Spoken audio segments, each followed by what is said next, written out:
So hello mga kabis natin dyan. So tingnan natin yung ating dashboard. So ayan. Okay. So kung makikita ninyo, eto ay may nag-green na siya. May dalawa na siyang green. Alam niyo kung bakit mga kabis? Dahil nakikipag-engage ako. Lahat ng mga video na nagugustuhan ko ay nagla-like ako at nagko-comment ako. At the same time, ang pinakamatindi ron, pinapalo ko pa sila at nag na sineshare ko ang bawat video nila. So yun, ganun ako katinding makipag-engage mga kabiso yan.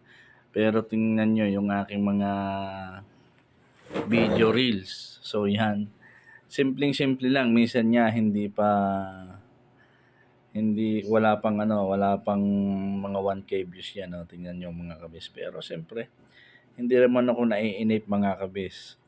So, alam kong darating ang time na darating din ang panahon yung para sa atin. So mga kabis, kung kayo ay makikipag-engage at gusto nyong mag-improve ang inyong mga dashboard, so ang gawin ninyo ay eto yan.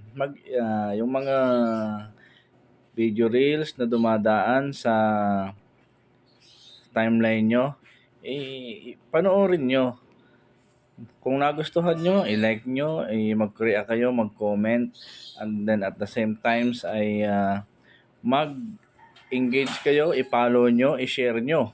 So yun, ganun ang magandang gagawin yun mga kabis upang mapaganda at ma-improve ang profile nyo, ang dashboard. So tingnan nyo, makikita nyo yung aking profile, yung aking profile account.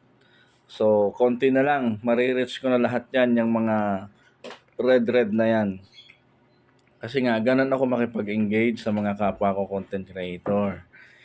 Ganun lang. View, comment, react, and then share. And also, follow. So, yun lang mga kabis. At maraming salamat. So, paki-follow na rin ako sa aking Facebook na ito, profile. So, para at least ma-engage din kayo. So yun lang, maraming salamat at happy day.